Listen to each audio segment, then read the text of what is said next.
Olá,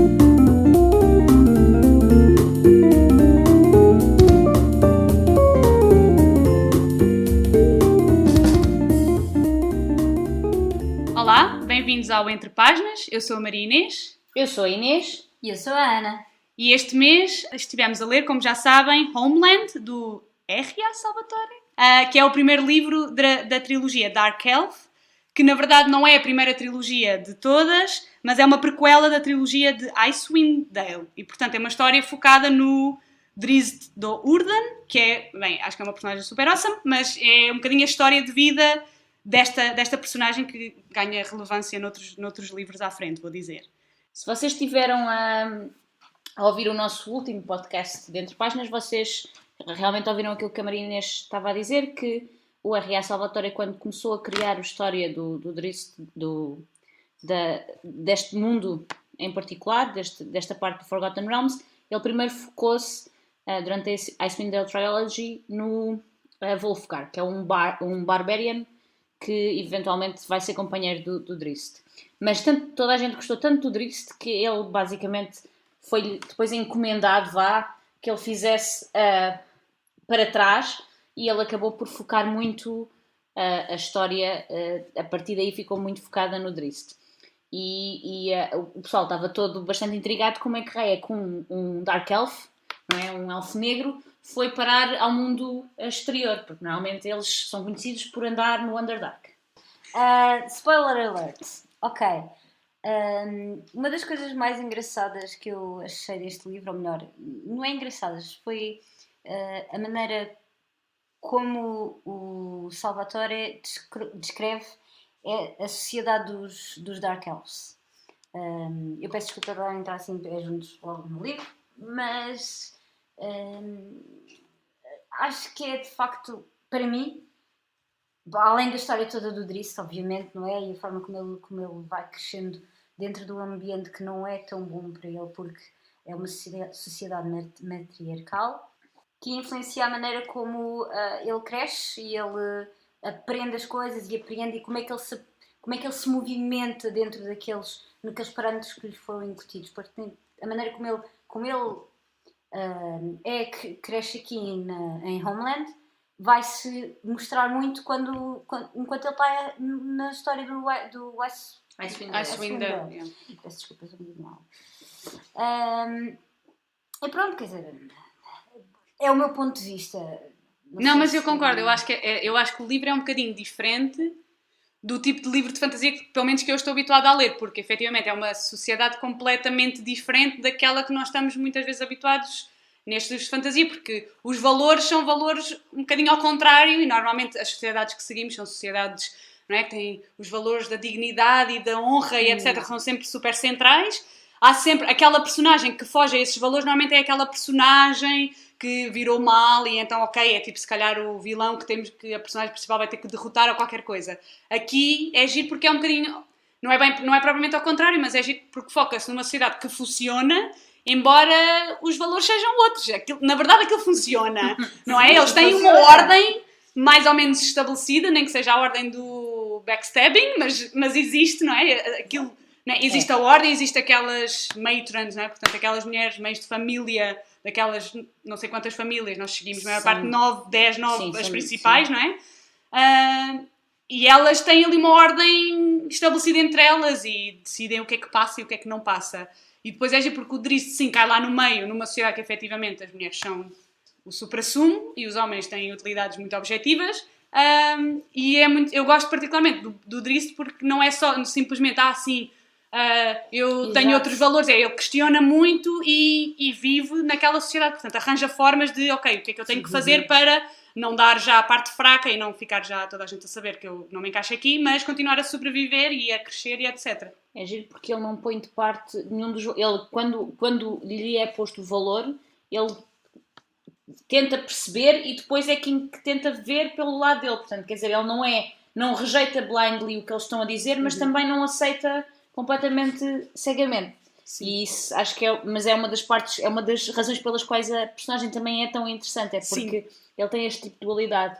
Pois é isso, eu acho que é mesmo a dualidade e esta questão de ele questionar tudo e ele questiona, mas experimenta, e portanto, ok, ele na prática, eu acho que, bem, o início do livro para mim é um bocadinho mais difícil, porque, ok, ele não tem muita agência no início do livro, ele é quando ele nasce, ok, depois ele é mais pequeno em comparação, e ok, é mais ele a ser tipo, ok, eu sou o alvo de todas estas coisas que acontecem à minha volta, mas não faz grande coisa quando ele começa, e principalmente quando ele vai para a academia, spoiler alert again, quando ele entra na academia e aí sim ele começa a ter que interagir com outros elfos para além da sua família e começa a ter que e ver se passa outras jogo situações. De cintura, não é? Tipo, para tentar evitar trair os seus próprios os seus beliefs, as suas crenças, mas ao mesmo tempo a modos que não ser morto dá bastante logo, jeito. sim, exato. E portanto ele acaba por até ser bastante distinguido no meio, não é? Portanto, mas é giro porque é isso, ele vai tentando na mesma, e eu acho que no fim do livro é que efetivamente há assim um quarto maior em que ele diz, pronto, não,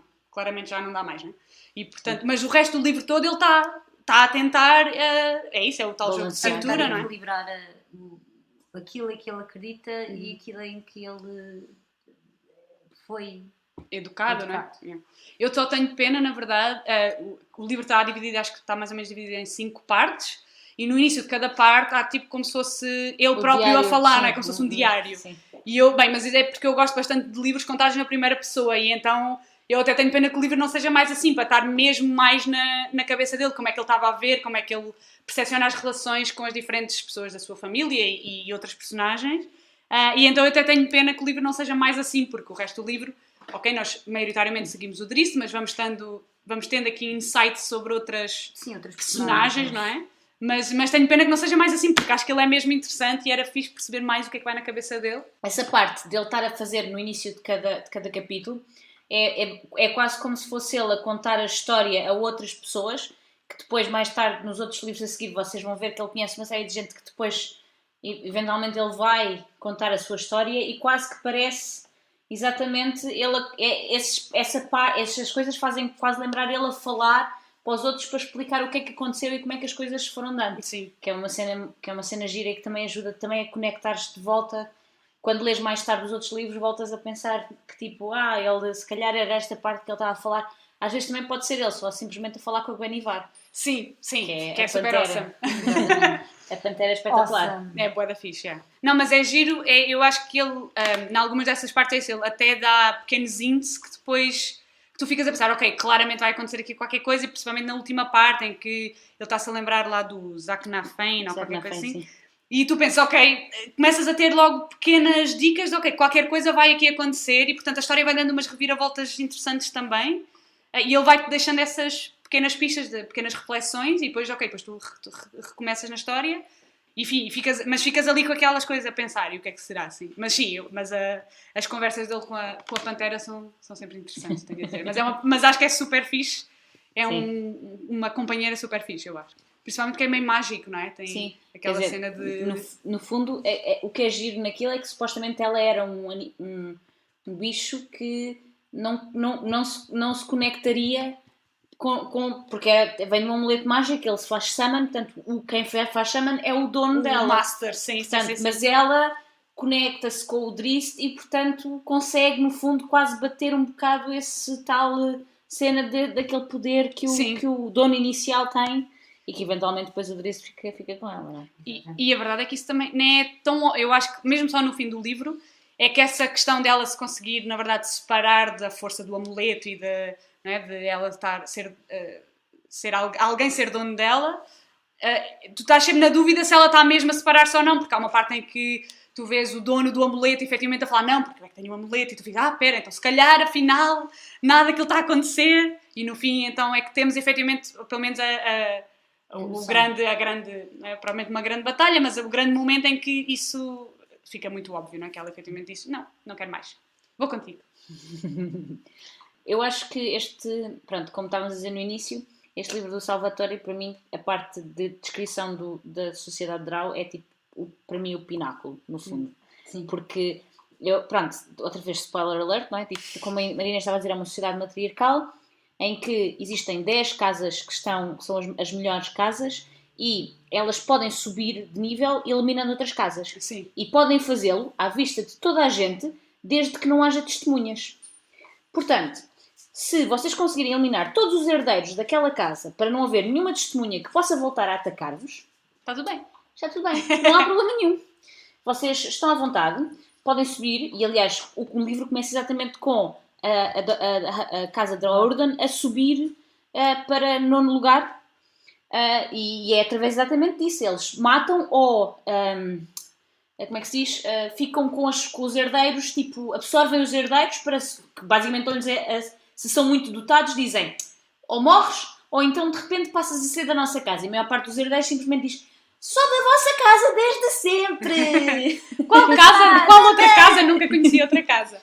E depois essa casa é literalmente posta no esquecimento, quer dizer, não é... Nem sequer o nome deixa de Sim. existir, não existe. E os soldados também são todos reabsorvidos, exatamente, também. Sim, quer dizer, sim, aquilo... E depois, a outra coisa que eu acho piada é elas, as matrons, que são as head of the house, podem ter quantas filhas quiserem, mas só podem ter no máximo 2 filhos. O terceiro filho é sacrificado. A deusa. À deusa Loth, que é tipo a deusa das aranhas, e aquilo... Super creepy. Yeah. E há uns livros mais tarde em que tu tens Loth a vir para o plano de existência e não sei o que, aquilo são divertidos. Mas, basicamente, tanto, a sociedade é literalmente, os homens são tratados, é no fundo quase uma reviravolta ao que era anteriormente, ao que foi em tempos a sociedade patriarcal. Portanto, tu, literalmente, é bom teres muitas filhas, teres muitos filhos é muito mau. Porque senão vais perdê-los. É um investimento a zeros, basicamente. Sim, e elas é que podem ser, não é, como é que se diz? As priestesses, não é? Da deusa e etc. Portanto, elas é que trazem honra à família e elas é que são e elas é que vão assumir o poder, também de formas completamente legais e portanto, sim, não é? legais. Totalmente legais. Naquela sociedade. Tudo é legal, não é? Tudo é legal. É uma morte natural, porque é natural morreres quando tens uma faca espetada nas costas. Sim. Portanto, neste livro, eu confesso que já li o livro há um bocado de tempo, mas... e quando li o 1, 2 e o 3 desta trilogia todos seguidos, porque eu não consegui parar. Eu ainda não li.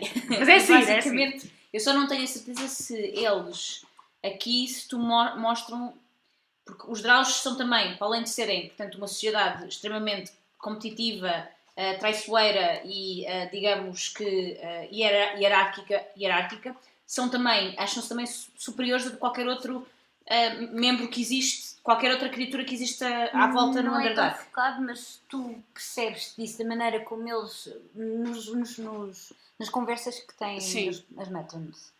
Não, e até porque neste livro eles têm aquele raid à superfície. Sim. Esse aí e portanto aí, porque os elfos da superfície são os odiados. São o inimigo número 1, não é? Mas depois também entram em contacto com gnomos.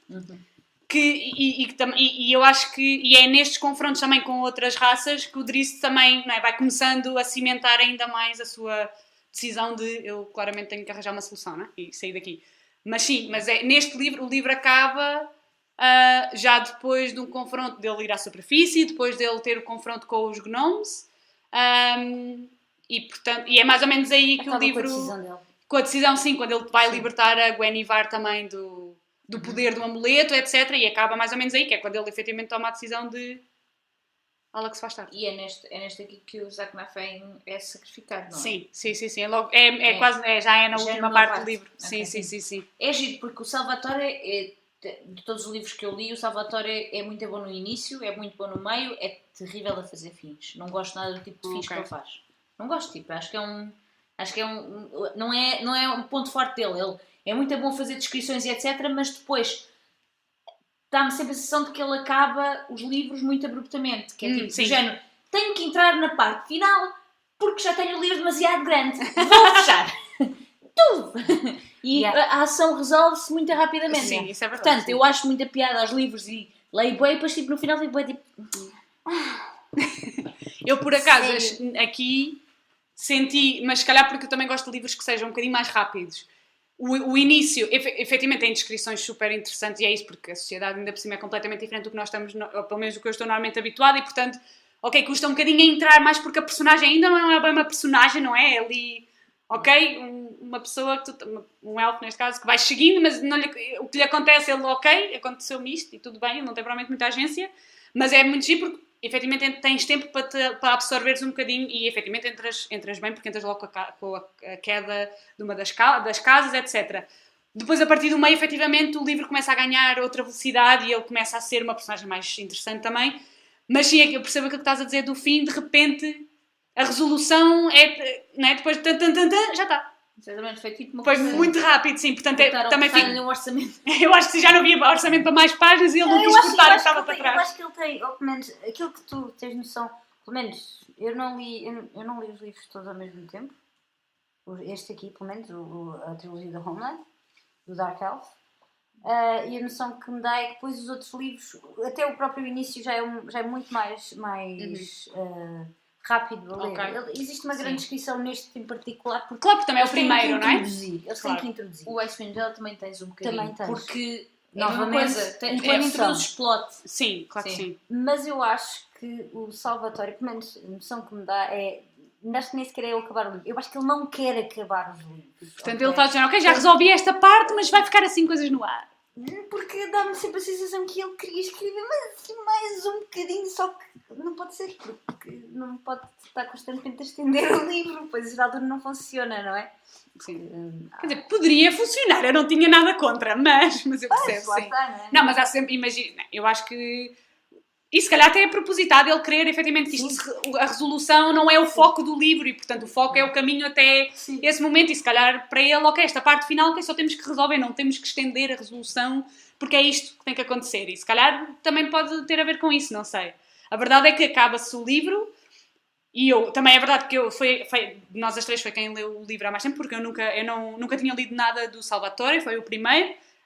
E agora, obviamente, já tenho os outros dois para ler também. Porque, efetivamente, acabas o livro. Ok, não foi um dos livros que eu acabei o primeiro e tive imediatamente que ir pegar no segundo. Precisei aqui de um bocadinho de tempo até para ficar a pensar um bocadinho no livro e etc. Mas agora, claramente, já estou preparada para o segundo. Mas sim, também é isso. É bom saber que depois o segundo não volta a ter...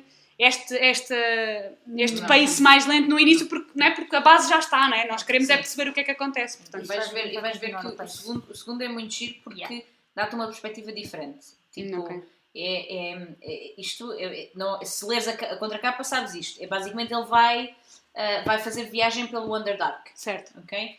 E ele vai perceber a dimensão do ódio que as outras raças têm pelos Drow. Ok, faz algum sentido, sim. E também vai perceber quão chato pode ser ter Drows atrás dele. Ok, portanto, também faz sentido. Portanto, tipo, isto é aquilo que é a contracapa do sim, mais ou menos sim, a contracapa do livro. E é muito giro porque tu é muito giro porque o Salvatore cria personagens que tu gostas e depois não tem medo de as matar. Ok. Então, como tu viste aqui o Zack Nafane, por exemplo, sim, que era uma personagem era uma personagem super interessante que deveria ser espetacular ver, mas ele não teve medo de tipo, não.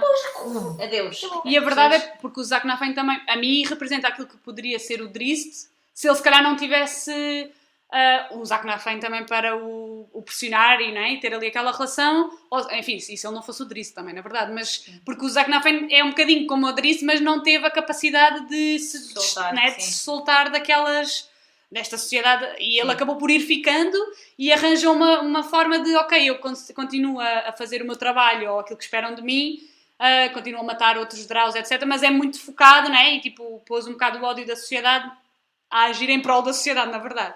Mas sim, eu gostava, por acaso era uma personagem que eu gostava de saber um bocadinho mais e no fim a gente começa a perceber, ok, agora está mais claro o caminho que ele teve que seguir, etc, pelos olhos do Drizzt sempre, mas sim, é uma daquelas personagens que até tenho pena que tenha ficado por aqui, mas eu acho que na verdade é fixe quando o autor também não tem medo às vezes de chocar um bocadinho, porque a verdade é que isso também traz algum interesse à história e pronto. E ele nisso o Salvatore é muito, muito porreiro. Ele não tem medo de matar personagens. Aliás, há várias pessoas que o acusam exatamente de matar personagens que não devia andar a matar. Mas certo, pronto, faz parte. Mas pronto, assim, quer dizer, eu gosto muito do livro. Aliás, eu sou grande fã do Salvatore em geral. Não só por causa do Drizzt, mas por causa de, pronto, que se continuares a ler e não sei o quê, vais ver que é claro que ele não pode dar a mesma profundidade a todas as personagens. porque não faz sentido, tipo, é impossível. Não dá. Mas tu tens personagens muito interessantes ao longo do caminho do Driss e à medida que tu vais vendo para a frente, acabas sempre por ter uma perspectiva gira de como é que essas personagens mudaram aquilo que o Driss, a vida que o Driss tem e as perspectivas que ele tem e não sei o quê. Como é que fazem a intervenção delas no caminho que ele percorre, muitas vezes nas escolhas que ele faz. Exatamente. Okay. É giro. E é para trás, portanto, tipo, tu depois de andares para a frente, depois percebes tipo, que algumas das coisas que ele fazem mirror a coisas que tu já leste para trás, que também é uma cena muito gira. E depois tem também outros personagens ele depois para a frente, além do Driss, ele tem também uma das personagens preferidas do Carlos, que é o Jarlax, que ele depois, mais à frente, fala então, tipo, faz livros só com ele. Em que ele cruza o caminho do Driss e é outro daqueles draus em que ele não é inerentemente mau, ele só quer o caos. Ele gosta de espalhar o caos. Tudo e bem, gosta de faz parte. profit com isso. Portanto, se tiver profit com isso e for fazer caos, para ele está tudo bem. Mas não tem que fazer coisas más. Também não tem que fazer coisas boas. Pronto, são caóticas. As coisas têm que ser caóticas. Exatamente. Eu vou fazer aquilo que é melhor para mim. Pronto, basicamente. Mas não é assim tão diferente de algumas pessoas. Pronto, tipo, e é muito giro. Ele tem uma... para além disto, existe outra personagem que vai acompanhar o Jarlax, um assassino humano, que é um arqui-inimigo e que vai dar montes de combates com o Driss. Ele supostamente era o melhor dos melhores e quando encontra o Driss pela primeira vez aquilo tipo choca um bocado com ele e não sei o quê. E há vários livros em que é literalmente o Entreri e o Jarlax, os dois a fazerem porcaria. Há tipo 3 livros, acho eu, que é lá mais para a frente, que é tipo... Portanto, ainda tenho que ler um bocadinho até chegar aí, mas tenho tipo, um objetivo a chegar. Então. Sim, mas é muito giro. Pronto, e eu gosto muito do autor. Não, eu acho que é giro porque mesmo as personagens, que efetivamente são personagens... Nós sabemos que estão lá, não é, que são um bocadinho também para criar ali também alguma entropia e para criar alguns obstáculos e efetivamente para representar os vários aspectos desta sociedade, não é? Mesmo as irmãs dele, que nós temos ali há alturas, não é? No início da vida dele temos mais insight sobre uma, depois percebemos que há outra que é, enfim, um bocado insuportável, mas enfim, faz parte. Mas vamos tendo pequenas personagens, não é? Que, embora não sejam centrais, vamos tendo pequenos capítulos que são focados um bocadinho a contar aquilo que está a acontecer na vida delas ou as perspectivas delas. Eu acho que mesmo aparecendo pouco e efetivamente não sendo as personagens que nós estamos a seguir, dão ali sumo que é muito interessante, não é? Exatamente. É porque tu depois acabas por não ter, por perceberes as ações das personagens e perceberes que as ações não são forçadas. Sim. São ações que fazem parte da personalidade delas. É assim que elas são. Mas exatamente. Tu vês isso porque ela te contou pedaços da história. Portanto, é uma daquelas... Tu percebes porque é que aquilo acontece, porque no início tu sabias que ela pensava ou que eles pensavam daquela forma. Certo. Portanto, era natural que naquele dado ponto da história aquilo acontecesse, que reagissem daquela maneira, não era uma coisa inesperada. E eu acho que e mostram como é que aquela sociedade pode sobreviver, não é? Porque tu pensaste, existe um Driss, se calhar existem outros, mas na verdade, existe um Driss, depois existe um Zaknafein que também faz outro tipo de reflexão, mas a verdade é que a sociedade funciona porque efetivamente os Drow pensam assim e agem daquela forma e naqueles momentos torna-se muito óbvio, não é? E obviamente, como nós muitas vezes estamos a ver as coisas da perspectiva do Driss, há coisas que são muito chocantes, não é? E quando eles vão à superfície é super chocante porque estamos a matar toda a gente. Mas faz sentido aquelas personagens irem assim e tipo... Sim. E eu acho que o livro é muito interessante porque, pelo menos para mim, faz muitas pontes com muitos discursos mesmo atuais. Esta cena, não é? Há uma frase qualquer logo no início do livro que diz, não é, que este ter um inimigo comum é tipo um aspecto central de uma sociedade, não é? E ninguém sabe odiar melhor do que os Drow, basicamente.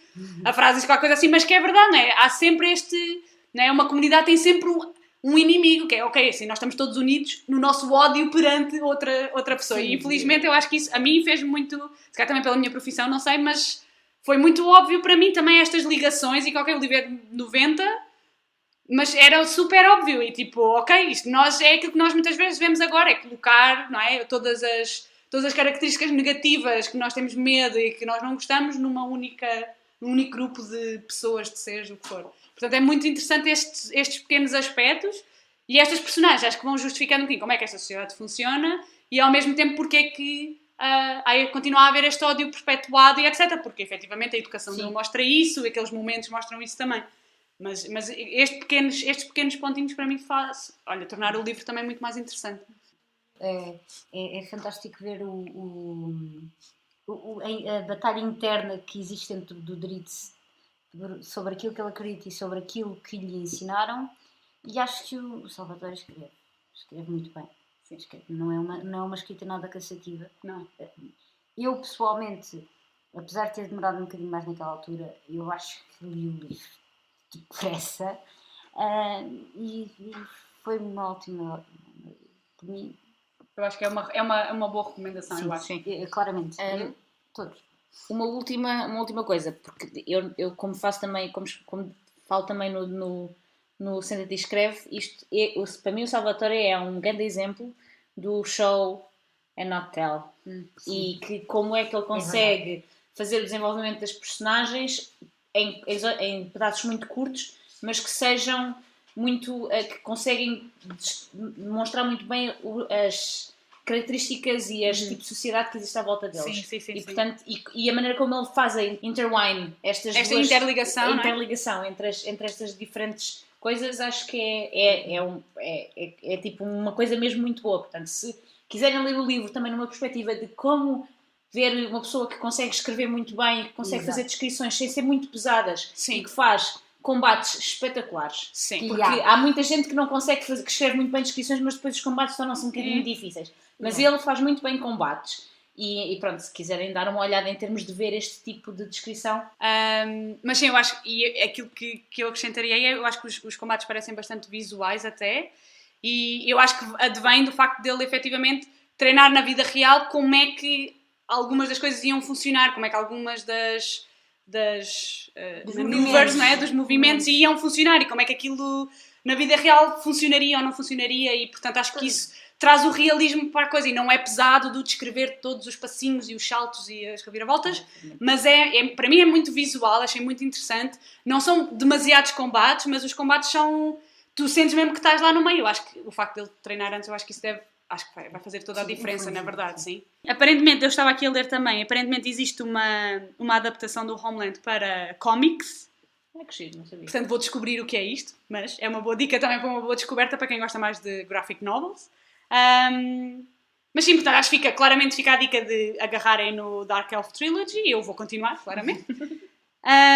E pensando no mês que vem não, porque vamos interromper agora o podcast em agosto, precisamos de férias também, mas em setembro voltamos também com a revista. Portanto, é mês de revista e de podcasts e de muitas coisas.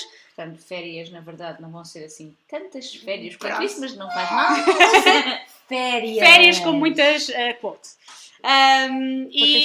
Sim, mas em setembro o tema que vamos estar a trabalhar é o pós-apocalipse, e, portanto, escolhemos como livro o Year One, da Nora Roberts. Não fechem já o podcast. Acho que é um livro diferente da Nora Roberts, portanto, para quem não leu ou tem uma perspectiva super biased da Nora Roberts, dê uma oportunidade, porque parece que é um livro que foge um bocadinho ao modelo típico da Nora Roberts e, efetivamente, parece mostrar bem o que é isto do apocalipse e do pós-apocalipse. Parafraseando a Catarina acerca deste livro, existe uma altura em que está toda a gente a deitar sangue por todos os lados, por todos os orifícios. Portanto, não parece uma descrição da Nora Roberts normal. Portanto, acho que vale a pena dar uma hipótese claramente a lerem também connosco. E pronto, e então boas férias e vemo-nos em setembro.